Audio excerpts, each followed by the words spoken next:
पूर्ण महात्मा या संत सद्गुरु हमें परमात्मा से मिलाने के लिए आते हैं। वे इच्छाओं से मुक्त होते हैं और हमें अपने जैसा ही बना लेते हैं। परम संत श्री कबीर साहब जी फरमाते हैं, पारस में और संत में बड़ो अंतरो जान, वो लोहा कंचन करें वो कर लें आप समान। जो जीव पूरे संत सद्गुरु की शरण में आकर के प्रीत और प्रतीत से उनके दिए गए नाम का लगातार अभ्यास करता है, वह प्रभु से मिलकर उनसे एक रूप हो जाता है। संत पापी और दुष्ट जीवों को भी अपने जैसा शुद्ध हृदय बना लेते हैं। प्यारे सज्जनों, सत्संगी किसे कहा जाए? क्या जो किसी सच्चे संत या सद्गुरु का सत्संग सुने उसे, या जो उनसे नाम दान पाले उसे, या उसे जो उनकी संस्था का एक अच्छा सेवादार हो? हमें लगता है ये तीनों ही सही मायने में सत्संगी हैं। सच्चा सत्संगी वही है जिसने सच्चे संत सद्गुरु से नाम पा करके, चाहे सत्संग सुने या न सुने, उसकी संस्था में सेवा करे या न करे, पर सिमरन भजन में पूरा समय लगाए, अपनी आत्मा को शब्द से जोड़कर मालिक से मिलाप करे। सत्य का संग है सच्चा सत्संग। बाहर मुखी नहीं, अंतर्मुखी सत्संगी ही सही मायने में सच्चा सत्संगी है।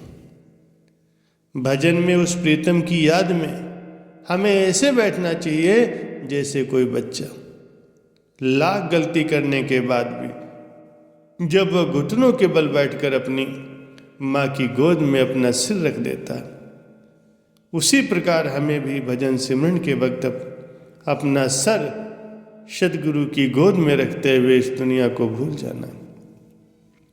सोचो, जब माँ उसके गुनाहों को देखते हुए उसे अपने सीने से लगा लेती, तो हम जब अपने गुरु जी को अपने सम्मुख बिठाकर सिमरन भजन करते हुए अपना सर उनकी गोद में रखेंगे तो वो क्या करेंगे?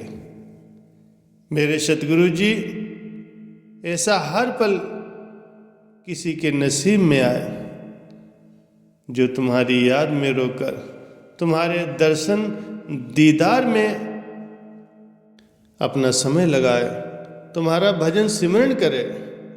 प्यारे सज्जनों, जो जितना माया के पीछे भागता है उसकी मुसीबतें उतनी ही अधिक हो जाती। माया से बचने का एकमात्र तरीका है पूर्ण संतों की शरण ग्रहण की जाए। राजा पीपा का नाम आप लोगों ने सुना ही होगा। ये एक राजा थे तो बाद में उच्च कोटि के महात्मा बने।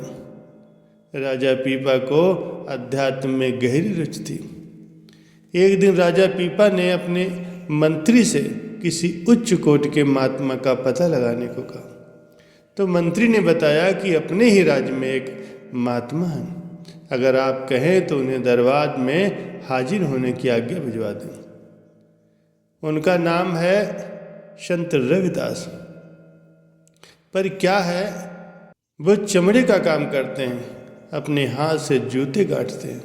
लोग बताते हैं कि इतनी ऊंची हस्ती है, उनकी अगर आप आज्ञा दें तो उन्हें दरबार में हाजिर होने का हुक्म भिजवाया जाए। नहीं, किसी महात्मा को हुक्म नहीं करना चाहिए, उनके पास खुद चलकर जाना चाहिए। राजा पीपा रविदास जी के पास जाने की सोचने लगे, पर एक उलझन में फंस गए। उलझन ये थी कि राजा पीपा एक राजा थे और रविदास जी चमड़े का काम करते थे। अब जाया जाए तो कैसे जाए? सोचते हैं कि लोगों को पता लगेगा तो लोग क्या कहेंगे। राजा होकर एक जूते गांठने वाले के आगे सिर झुका दिया, बहुत हंसी होगी। अब राजा पीपा जी ने एक बीच का रास्ता निकाला कि उस समय जाए जब कोई देखने वाला न हो। उन्होंने रविदास जी के पास जाने के लिए शाम का समय निश्चित किया। सो एक दिन शाम को वे चुपचाप अकेले ही रविदास जी की कुटिया पर पहुंच गए। रविदास जी उस वक्त जूते गांठ रहे थे। पास ही एक बड़े से बर्तन में पानी भरा हुआ था जिसमें चमड़ा भिगो कर रखा हुआ था। रविदास जी ने राजा पीपा को आने का कारण पूछा तो पीपा ने जवाब दिया, मुझे सत्य की तलाश है, मैं हर हाल में प्रभु को पाना चाहता हूँ, कृपया मुझे अपना शिष्य कबूल करें।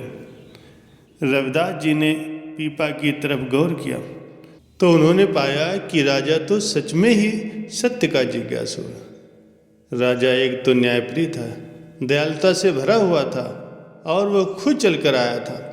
रविदास जी सोचने लगे कि राजा है तो दीक्षा के काबिल, पर इसके पास इतना समय ही न होगा कि ये भजन बंदगी करके अपने जीवन का कल्याण कर सके। रविदास जी सोचने लगे कि पीपा को सीधा ही सचखंड में प्रवेश दे दिया जाए। रविदास जी ने कहा, राजन, हमने आपको अपना शिष्य कबूल किया, ये लो चरणामृत। इतना कहते हुए रविदास जी ने बर्तन जिसमें चमड़ा भिगो रखा था उसमें से थोड़ा पानी निकालकर राजा पीपा की हथेली पर उड़ेल दिया और उसे ग्रहण करने को कहा। राजा पीपा अपनी हथेली को मुंह तक ले तो गए, लेकिन रविदास की आंख बचाकर अपने कुर्ते की आस्तीन में उड़ेल लिया। रविदास जी से कुछ भी छिपा न था, चाहे उस वक्त वो जूते ही काट रहे थे। राजा पीपा अपने घर आए और कुर्ता उतार कर अपनी रानी को दिया। रानी ने देखा कि कुर्ते की बाजू की कोहनी वाले स्थान पर दाग लगा हुआ। अगले दिन सुबह धोबी आया, धोने वाले कपड़ों को लेकर चल दिया। रानी ने उसे दाग दिखाते हुए कहा, इसको अच्छी तरह से साफ करना। धोबी ने काफ़ी कोशिश की पर वो दाग नहीं छूटा। धोबी की 10 बरस की बेटी पास ही खड़ी देख रही थी। उसने अपने पिता के हाथ से कुर्ता लिया और दाग वाली जगह को मुख में ले जा कर के चूसना शुरू किया। बच्ची का मकसद दाग साफ करना था, पर यह क्या, कुछ ही पलों में लड़की बेहोश हो गई। बच्ची को होश में लाया गया। होश में आते ही बच्ची ने ज्ञान उपदेश की बातें करना शुरू कर दिया। बच्ची अंतर के भेद इस प्रकार से खोल रही थी जैसे कोई उच्च कोट की महात्मा हो। देखते ही देखते भीड़ लड़ गई। सभी उसकी बातें बड़ा गौर से सुनने लगे। अब ये सिलसिला रोज का हो गया। बच्ची को सुनने के लिए लोग दूर दूर से आने लगे। राजा को भी खबर लग गई। राजा आध्यात्मिक प्रवृत्ति का था। राजा पीपा ने भी बच्ची के दर्शन दीदार की सोची। सो एक दिन पीपा भी बच्ची का दीदार करने पहुंच गए। बच्ची को राजा ने नमस्कार किया तो बच्ची ने कहा, राजन, आप मुझे नमस्कार क्यों कर रहे हो? मैं आपको नमस्कार करती हूँ क्योंकि जो कुछ मुझे आज मिला है वो आपकी कृपा से ही मिला। पीपा ने उससे पूछा, मैंने तो आपको पहले कभी देखा तक नहीं, फिर आपको मुझसे कैसे मिल गया? बच्ची ने सारी बात बताई और कैसे उसे इतना ज्ञान हुआ। बच्ची ने बताया कि दाग चूसते ही उसका सारा शरीर प्रकाश में हो गया। उसने और भी बहुत कुछ बताया तो राजा पीपा समझ गए ये सारी कृपा संत रविदास जी की थी। पीपा जी वहाँ से सीधा रविदास जी की कुटिया पहुँचे, अपने किए गए की बात बताए और किस प्रकार से उन्होंने चरणामृत को आस्तीन में उड़ेल लिया था ये भी बताया। पीपा जी ने रविदास जी से क्षमा मांगते हुए दोबारा कृपा करने कहा। रविदास जी ने कहा, राजन, हमने तो आपके लिए सचखंड का द्वार खोल दिया था, पर आपने खुद ही प्रवेश नहीं किया। आपके स्थान पर वो बच्ची प्रवेश कर गई। राजन, अब आपको खुद ही मेहनत करनी होगी। आप द्वार खटखटाओगे तो द्वार खुल जाएगा। इसीलिए कहते हैं कि अपने भीतर छिपे हुए मान, अपनी बिरादरी के मान का त्याग करना बहुत जरूरी है। राजा पीपा ने फिर संत रविदास की आज्ञा के अनुसार मेहनत की, भजन बंदगी की और उनका भजन ध्यान रंग लाया और एक उच्च कोटि के महात्मा बनकर उभरे। उन्होंने अपने जीवन का कल्याण किया और अनगिनत लोगों का भी कल्याण किया।